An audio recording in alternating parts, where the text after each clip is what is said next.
আসসালামু আলাইকুম। সবাইকে ঈদের অগ্রিম শুভেচ্ছা জানিয়ে শুরু করছি আজকের পর্ব। কতটুকু সেমইয়ের সাথে কতটুকু দুধ দিলে ল্যাচ্ছা সেমই পারফেক্ট হবে এই রেশিওটা জানা না থাকলে সেমই কখনো মজা হবে না। আমি চেষ্টা করেছি পুরো ভিডিও জুড়ে বিভিন্ন টিপস সহ রেসিপিটা শেয়ার করতে। আশা করছি আজকের রেসিপি তোমাদের ভালো লাগবে, কিছু হলেও উপকারে আসবে। আমি এখানে 2 চাকা ল্যাচ্ছা সেমই হাত দিয়ে একটু গুঁড়ো করে নিব। তো সেমইয়ের পরিমাণ নিজেদের প্রয়োজন মতো বাড়িয়ে কমিয়ে নেবে, তবে অবশ্যই যে কোনো বাটি অথবা কাপের সেমইটা একটু মেপে নেবে। এতে করে দেখবে পরবর্তীতে আমরা যে সকল উপকরণগুলো অ্যাড করব মেপে নিতে সুবিধা হবে। তো আমি এখানে 1 কাপ সেমই দিয়ে রেসিপিটা তৈরি করব। প্রথমে প্যানের মধ্যে নিয়ে নিচ্ছি 1 চা চামচ ঘি। ঘি মেল্ট হয়ে গেলে দিয়ে দেব 1 চা চামচ কাঠবাদাম, 1 চা চামচ কাজু বাদাম, সেই সাথে দিয়ে দিচ্ছি 1 চা চামচ কিশমিশ। তোমরা তোমাদের পছন্দ মতো যে কোনো ড্রাই ফ্রুট ব্যবহার করতে পারো, আর পরিমাণে নিজেদের প্রয়োজন মতো বাড়িয়ে কমিয়ে নেবে। চুলার ফ্লেম একেবারে লোয়ে রেখে অনবরত নেড়ে চেড়ে কয়েক সেকেন্ড ড্রাই ফ্রুটগুলো একটু ভেজে নিয়েছি। এরপর আমরা দিয়ে দেব 1 কাপ ল্যাচ্ছা সেমাই। মিষ্টির জন্য দিয়ে দিচ্ছি 3 চা চামচ পরিমাণ চিনি। মিষ্টির পরিমাণ নিজেদের টেস্ট অনুযায়ী বাড়িয়ে কমিয়ে নেবে। চুলার ফ্লেম একেবারে লোয়ে রেখে অনবরত নেড়েচেড়ে সেমইটা 3 থেকে 4 মিনিটের মতো ভেজে নিয়েছি। আর এই পর্যায়ে দেখো সেমইয়ের কালারটা বেশ কিছুটা চেঞ্জ হয়ে গেছে। তবে সেমইটা কোনোভাবেই পুড়ে না যায় বা অতিরিক্ত লাল না হয়ে যায় সেদিকে অবশ্যই লক্ষ্য রাখবে। সবশেষে সেমইটা খেতে আরও অনেক বেশি টেস্টি লাগার জন্য অ্যাড করছি 2 চা চামচ পরিমাণ গুঁড়া দুধ। গুঁড়া দুধ অ্যাড করার সাথে সাথেই চুলোর ফ্লেমটা আমাদের বন্ধ করে দিতে হবে, তা নাহলে এটা অতিরিক্ত লাল হয়ে পুড়ে যাবে বা দলা পেকে যাবার একটা চান্স থাকে।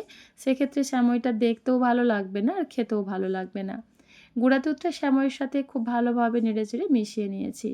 আচ্ছা, তোমরা চাইলে সেমইয়ের এই প্রিমিক্সটা কোনো এয়ারটাইট বাক্সের মধ্যে ভরে ফ্রিজের মধ্যে রেখে দিতে পারো, 7-8 দিন অনায়াসে ভালো থাকে। শুধুমাত্র খাবার আগে দুধ জাল দিয়ে ভিজিয়ে নিলেই তৈরি হয়ে যাবে অসম্ভব মজাদার ল্যাচ্ছা সেমাই।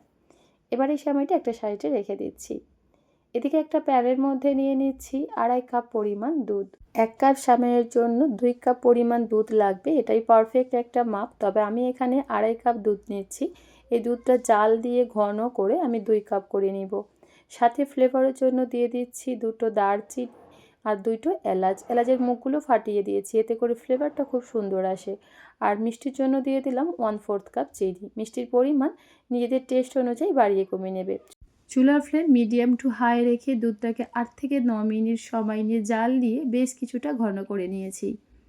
সবশেষে সুন্দর একটা ফ্লেভারের জন্য দিয়ে দিচ্ছি 3 থেকে 4 ফোঁটার মতো গোলাপ জল। তবে এটা টোটালি অপশনাল, ইচ্ছা না গেলে স্কিপ করতে পারো। আচ্ছা, তোমরা যদি এখানে গুঁড়া দুধ ব্যবহার করো সেক্ষেত্রে 2 কাপ পরিমাণ দুধ ব্যবহার করবে, আর 2 কাপ পরিমাণ দুধের মধ্যে 3 থেকে 4 চা চামচ পরিমাণ গুঁড়া দুধ দিয়ে 2 থেকে 3 মিনিট ফুটিয়ে নিলেই হবে। তো এখানে দুধটা খুব সুন্দরভাবে ঘন করে নিয়েছি। এবার চুলো ফ্লেম অফ করে নাড়াচাড়া করে দুধটা হালকা ঠান্ডা করে নিব।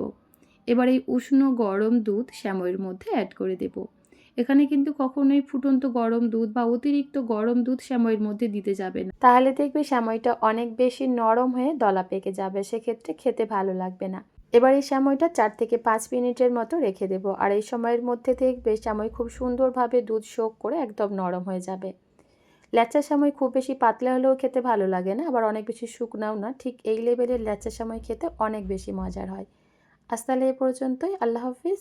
আসসালামু আলাইকুম।